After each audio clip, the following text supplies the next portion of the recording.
Hola a todos, prepárate porque lo que estás a punto de escuchar no es una simple polémica política más. No es otro rifirrafe entre partidos ni una exageración mediática de esas que duran 2 días. No, esto va mucho más allá.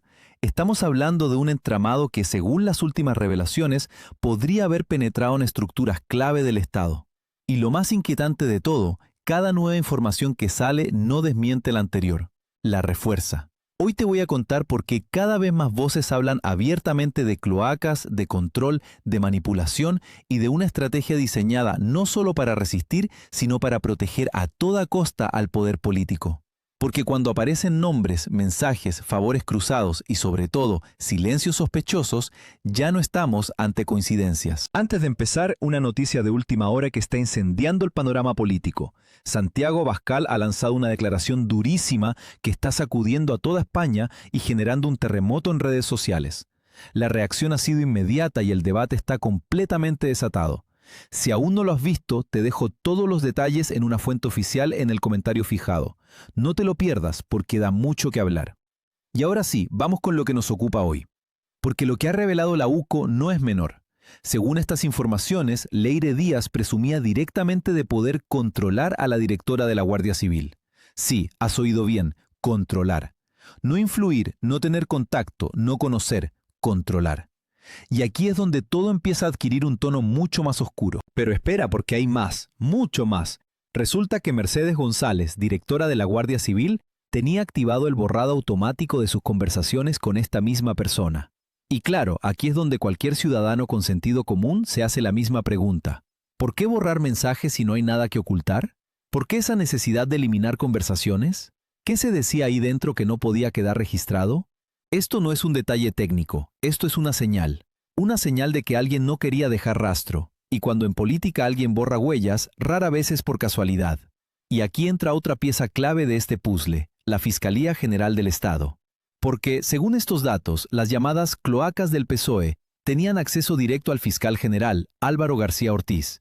Y esto, si se confirma en toda su dimensión, es gravísimo. Estamos hablando de la institución que debería garantizar la legalidad, no de una puerta giratoria para intereses políticos. Hay un mensaje especialmente revelador.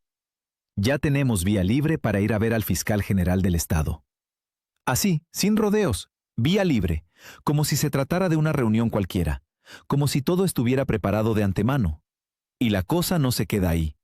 También se habla de ofrecimientos a Villarejo, incluyendo ayuda desde Fiscalía a cambio de determinados materiales, audios, información sensible.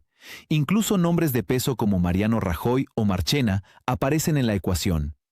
Esto ya no es política, esto parece otra cosa.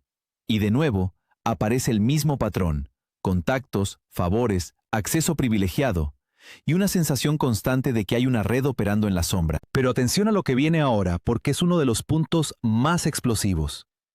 Leire Díaz habría pedido a Juanfran Serrano que encontrara trabajo a la mujer que denunció por delito sexual al fiscal Grinda. Y aquí se cruzan dos líneas rojas, la judicial y la personal. Porque el propio Grinda habría sido objeto de intentos de chantaje. ¿Te das cuenta de lo que significa esto? Presión, colocación, favores, todo mezclado. Y en medio, un nombre que empieza a sonar cada vez más fuerte: Juanfran Serrano. Quédate con ese nombre. Porque no estamos hablando de alguien irrelevante. Era mano derecha de Santos Cerdán, estaba dentro cuando otros salían, estaba presente en reuniones clave tras momentos políticos delicados. Y por si fuera poco, hay una imagen que ha levantado muchas cejas.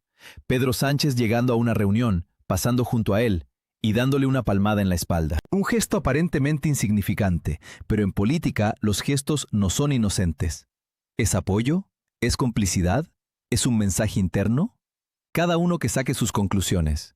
Y como si todo esto no fuera suficiente, el sumario también apunta hacia figuras históricas como Zapatero. Se habla de conexiones con un empresario vinculado a la dictadura china.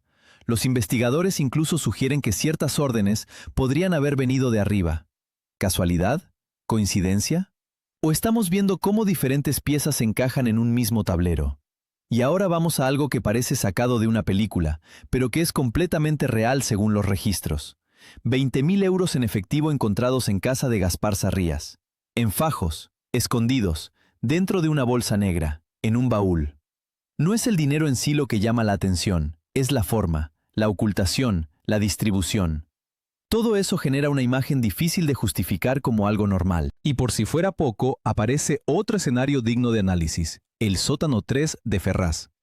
Una sala cerrada con llave donde se guardaban documentos relacionados con Santos Cerdán.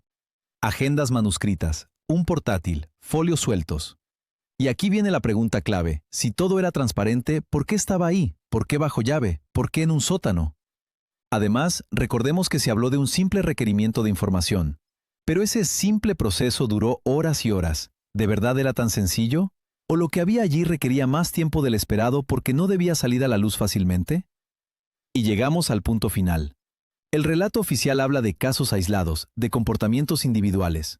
Pero cuando tienes nombres que se repiten, patrones que coinciden y conexiones que se cruzan, cuesta mucho creer en esa versión. Porque esto ya no parece, ni de lejos, una simple suma de hechos aislados que uno pueda despachar con un encogimiento de hombros o con la típica explicación de «son casos puntuales». No. Lo que estamos viendo empieza a tener forma, coherencia interna, conexiones que se repiten y patrones que se reconocen. Y cuando todo eso aparece junto, deja de ser ruido para convertirse en algo mucho más serio. Una estructura. Una estructura que, según cómo se mire, podría estar operando con sus propias reglas, sus propios tiempos y sus propios objetivos. Y claro, en este punto la gran pregunta ya no es si hay algo raro. La gran pregunta es otra, mucho más incómoda. ¿Hasta dónde llega todo esto realmente? ¿Dónde está el límite? ¿Quién está dentro y quién se queda fuera? Porque cuanto más tiras del hilo, más nombres aparecen, más situaciones encajan y más difícil resulta creer que todo responde a simples coincidencias. ¿Estamos viendo solo la punta del iceberg? ¿Esa pequeña parte visible que asoma y que ya de por sí resulta inquietante? ¿O en realidad ya estamos empezando a rozar el núcleo de algo mucho más grande, más profundo y sobre todo más difícil de desmantelar? Porque la experiencia nos dice que cuando surgen este tipo de tramas, lo que sale primero casi nunca es lo más grave, sino lo más fácil de detectar. Y hay algo que no se puede ignorar. Cada nueva revelación añade presión. Presión mediática, presión política, presión social. Cada dato que sale no cierra el caso, lo amplía. Cada nombre nuevo no aclara la historia, la complica. Y cada vez que alguien guarda silencio, evita responder o intenta restar importancia, ese silencio pesa más que cualquier declaración. Porque en contextos como este, callar no es neutral. Callar también comunica. Por eso, el ambiente que se está generando no es el de una polémica pasajera. Es el de una desconfianza creciente. Es el de una ciudadanía que empieza a preguntarse si realmente se lo están contando todo o si solo está viendo una parte cuidadosamente filtrada. Así que ahora te toca a ti reflexionar, pero hacerlo de verdad, sin filtros y sin consignas. ¿De verdad todo esto es casualidad? ¿De verdad estamos ante una serie de episodios desconectados entre sí? ¿O por el contrario, estamos asistiendo a cómo se destapa, poco a poco, uno de los mayores escándalos políticos de los últimos años en España? Porque si esto último es cierto, entonces la cuestión ya no es solo lo que ha pasado, sino todo lo que aún está por salir.